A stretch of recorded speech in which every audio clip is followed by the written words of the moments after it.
Anna, you look fantastic. Hi. So elegant all the Thank time. you. How did you manage to get into the character that it's so phenomenal? People loved it. Thank you. Well, I have like a whole little process where I like to create the layers and then color coordinate the layers. And that's what I did with my character. How was working with Paul Thomas Anderson, Leo DiCaprio, this ensemble cast? A phenomenal story. I mean, honestly, it was like a master class. And I was just so excited to be there, to be able to soak everything in. I was literally like SpongeBob SquarePants. Yeah. I was soaking everything in, all of the knowledge, and I was truly a student, and I enjoyed every bit of it. It took a few years to come to this stardom right now. What is the message that you would like to share with the audience? Stay patient, stay grounded, and I think patience is the most important thing. And no, I'm sorry, patience is not the most important thing. The second most important thing, the first most important thing is to stay rooted in God, and pray, because everything you see happening for all of us are all really just, well, especially for me, are answered prayers. You know what I'm saying? Like I've had a lot of prayers, tearful prayers, happy prayers. I don't just pray when things are down. I pray when I'm up too. Thank you so much. Thank I you. pray for you to win. Thank you so much. I appreciate Every award. And the critics' choice is one battle after another. Jacob Elordi. Seth Rogen for the studio. This is so nice. As someone who deeply cares what critics think of them and their work, this is like what I'm looking for. This is... Mark, how are you? Good to see you. Long time. How do you feel being here tonight at the Critics' Choice? I feel very honored and excited to be here with such amazing talent. And my fellow nominees are the best. And I'm here with Tom Pelphrey, who deserves to win. You're always very outspoken about what's happening in the world. Yeah. What would you like to say now? How would you like to share your wisdom? I mean, what the world needs now is empathy and love and some sanity injected into it. That's why you love the characters in Task, even the bad guys, because you understand that they want the sun on their face just like you. They want to feed their kids. They want a little hope for the dream of a future for their families. They want all the same things as us. And until we start looking at each other like that, we're going to be in a world of woe like we are today. Timothy Chalamet. Marty Supreme.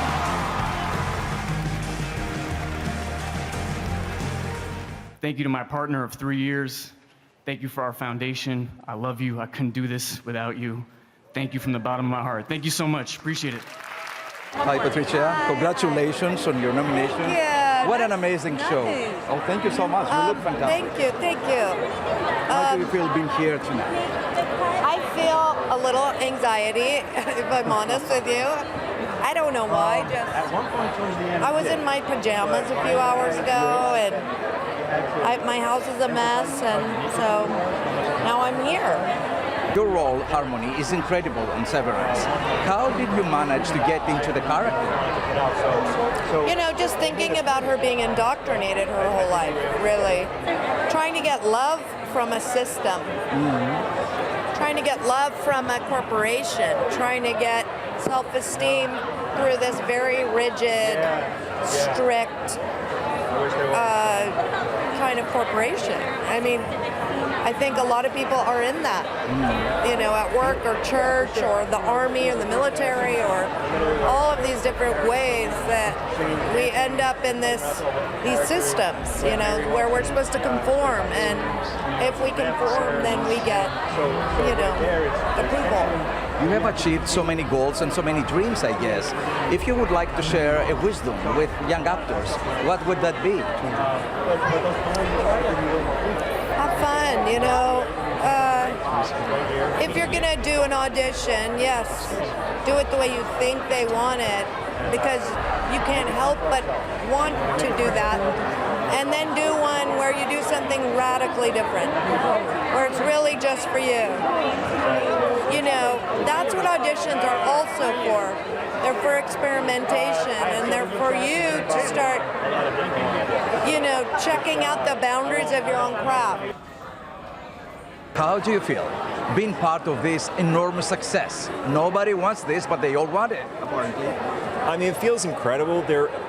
It's hard for a show or a movie to break through. There's a lot out there, and so it feels incredible. You put a lot of work into it. You hope that it resonates with audiences, and it feels like it has. So you just, try to enjoy it while it's happening.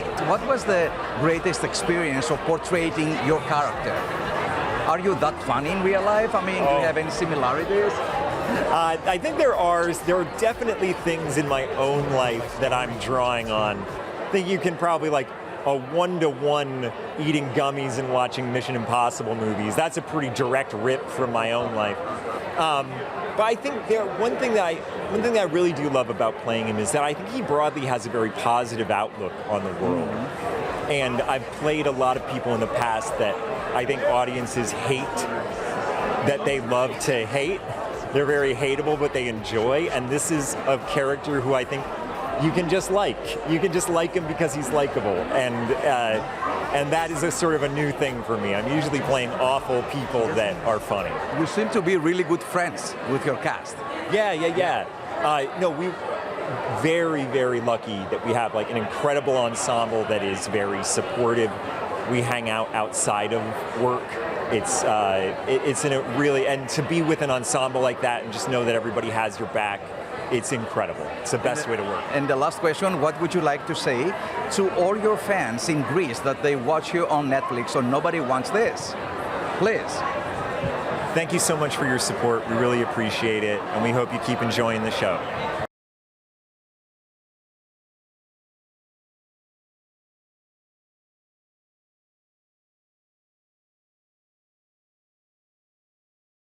You look ethereal tonight, like your movie, so romantic. How was filming the story and having Paul Mescal as the main star? Paul and Jesse, my actors made me a better director. They're so present, so dedicated, and so giving. Why do you think the audiences have resonated with the movie so much, with this story? I think we all try to make sense of this life. Where loss and grief are inevitable. If you're lucky enough never have to experience it, you will experience it at the end. And so that's where art comes in. It helps us to make sense of things. Well, you are so multiple award-winning director. What is the secret of your success? How much hard have you worked on your life? What kind of decisions you make it? I think I spend time to work on myself because I think the internal landscape, the external landscape is a reflection of what is happening inward. So I try to make sure I take care of myself.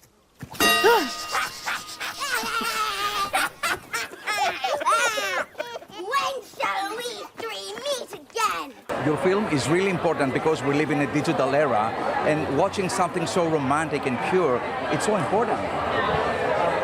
I think the film talks about what Shakespeare did, which is bring people physically together and allow us to vibrate into the same emotional frequency so we could hold for each other what we can't hold on our own. And I think that is a ritual that we as humanity have been doing since the beginning when we dance around the fire. And that, if we can preserve, I think is really important. Fantastic. Are you ready for an Oscar nomination? Yes, you are. Thank you so much. You don't expect the film from Norway to travel this much, but it has, and we are super happy about it. Yes. How easy is for a filmmaker from Norway to have a local cast, but also international, and then travel the world? It's pretty unique. I grew up watching films from everywhere in the world. This film is inspired by, American, Japanese, films from everywhere. Yes. And I think the film language, through its personal specificity of each filmmaker and the team that they work with, we hope that there's something that could resonate with everyone. We're making films about human beings and family relationships, We all come from families. We're all children of someone, and that's the theme of this film. What is the message of the film that made the audiences worldwide to feel so resonated with it? I don't know, someone said to me the other day, which was funny, they're saying like, you're kind of giving us a happy ending without being cheesy. I think that is a big compliment.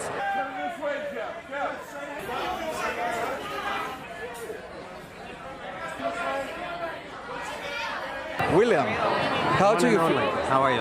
One and only. You look Absolutely. swell. Thank you so much. How do you feel being here tonight at the Critics' Choice Awards? I'm confused, I'm excited, I'm thrilled, how do I feel? It's great. I'm in a film called Train Dreams, which is quite beautiful. I'm going to be one of the presenters tonight. I get to see everybody all dressed up. Like yourself, I like this. It's Thank you so much. a little Jurassic Park a bit. Yes. Beautiful, ain't it? Train Dreams gathered so much love and attention in different festivals. Did you expect this success? It's a low-key film. It's a small film. Yeah. I knew it was a great script. I love my character, Arn Peoples. I had a feeling it was going to be good. When I read this script, I jumped on it right away. What the heck are you talking about? What do you fellas got yourself mixed up in? This was supposed to be a no rough stuff type deal. You have had such a long-lasting career. If you would like to share a tip of advice to the filmmakers, young actors, what would that be? Learn the lines. Learn the lines really well. Sorry, it's mundane, but that's the hardest part of the whole business. Learning those damn lines. How is to be part of this incredible series, All Her Fault? Oh my gosh, it was amazing. So I read the first two episodes, and I knew I was going to do it, and I wanted to keep reading it because it was so good. You know, I honestly didn't see this coming. These nice people killing each other. How did you get into the character of being a cop who's exploring this crime that a child is missing? Yeah, I mean, I do the very boring work of reading it over and over and over and over again, so that it's almost like a memory, more so to speak. Try to make it as the best that you possibly can.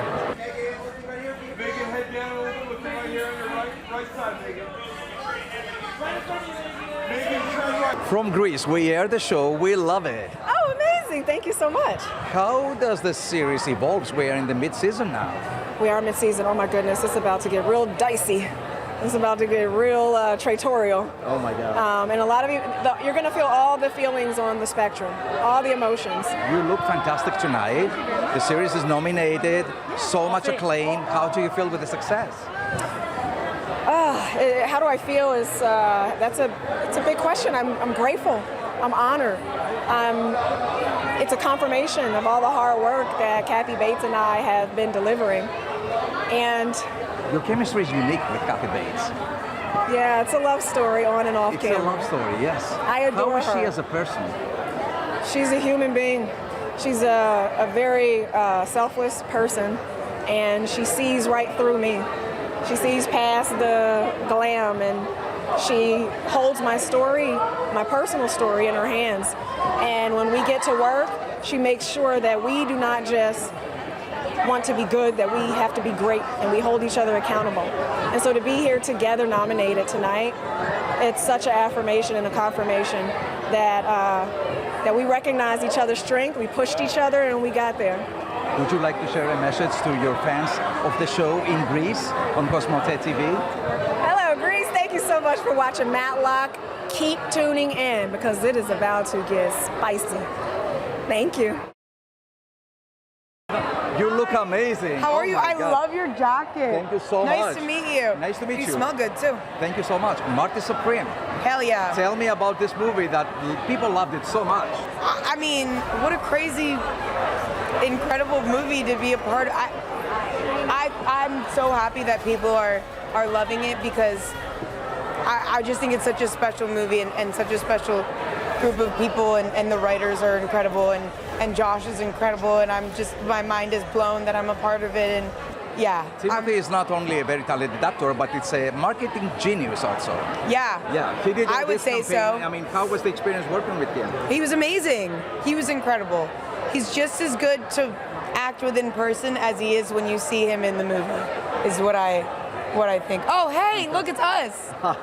Usher, how do you feel being here tonight, nominated once again? Man, it's crazy. I had a hard time processing the first one, so this has really thrown me for a loop. And it's a great thing for the show. We have like the third most nominations of any show, which is absolutely insane. But like the best part is to get to be here with friends who are also nominated. The show is so much fun and still chaotic. Yeah. Why do you think the audiences resonated with the show so much all over the world? I think there's something, we're dealing with dark issues like death and loss, but we do it as a bunch of clowns. And so I think there's something very comforting about dealing with death through a lens of connection, through a lens of bringing people together. And it's just the BBC handed us the greatest concept for a TV show you could imagine. So shout out to those guys. Your character never wears pants. Never wears pants. How do you feel being wearing pants tonight? I feel very powerful. I feel very, like a lot of agency. Did that make you uncomfortable at the beginning of the No, show? in the beginning, because I had never done a comedy before, and I didn't have a lot of faith in my ability to be funny. I was like, thank God I'm not wearing pants, because they can just pull to a wide shot and laugh at my pasty thighs. So it was a comfort in the beginning. As the years go on, you have moments where you'd like to wear pants. But in the beginning, it felt like a safety net. Cosmotet TV, thank you for watching, and thank you for watching Ghosts.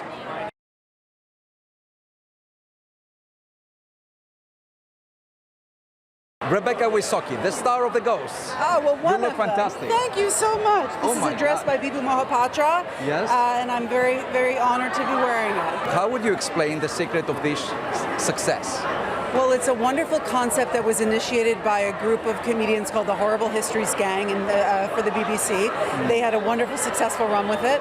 And it's now, as you know, a great hit for the U.S., show run by Joe Port and Joe Wiseman, with a more unique American bent on its history and the foibles of American history. And it's just a great old school ensemble comedy. So I explain its success by virtue of the fact that my colleagues are incredibly talented and generous, and the writing is really darn good. How do you carry the character? You know, the show is also a little bit dark, but also quite funny.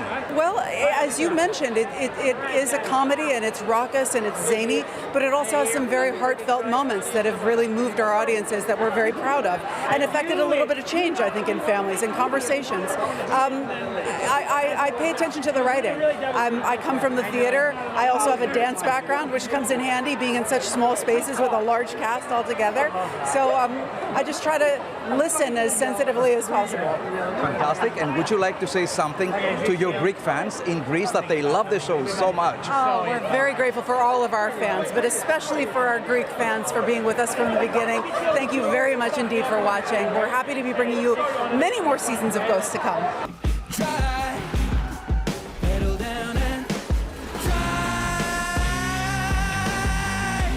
Blake, you wrote this beautiful song, Drive, for Brad Pitt, F1. How is Brad in person? He's exactly what you would think he would be. He's unbelievably handsome and super swaggy and charming, and you see him and you're like, damn, that's Brad Pitt. Severance is one of the most beloved series in the world. Pitching a show on platforms like Apple, Netflix, it's a dream for any filmmaker or storyteller like you. What is the tip of advice that you would like to share with the filmmakers? I don't know why Apple said yes, because I honestly, I gave a terrible pitch. I remember even walking out, one of my co-EPs was like, you were shaking like a leaf. You were and so I walked out, I was like, well, I guess it won't work there.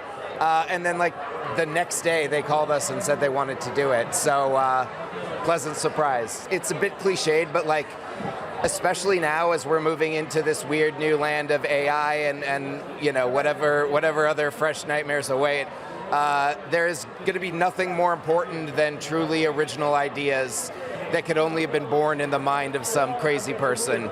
And so foster your insanity. No snake has set foot in Zootopia in forever. There's a snake! The box office truly exploded with Zootopia.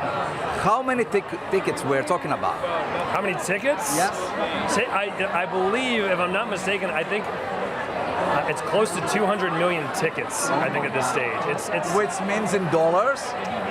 We're over $1.5 billion right now, but what that really means is people are in theaters. That's our biggest hope, is that people are seeing this movie together with a bunch of strangers laughing and crying and having jump scares. So it's incredibly Did you expect this global success when you were making the story?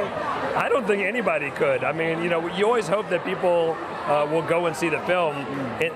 The amount of people that have seen it is overwhelming and wonderful, and we're very excited for all the hard work that everyone put into it to be recognized. I think many filmmakers would be interesting to know how you pitch the story on Netflix and how it's been approved. You get on your hands and knees and you beg. Because God or Ted Sarandos? Whoever your God is. Maybe it's Ted Sarandos. Αυτό ήταν λοιπόν το Buzz για σήμερα. Ραντεβού την επόμενη εβδομάδα με ένα ακόμη επεισόδιο και όλο το παρασκήνιο από την καρδιά του Hollywood. Να είστε καλά.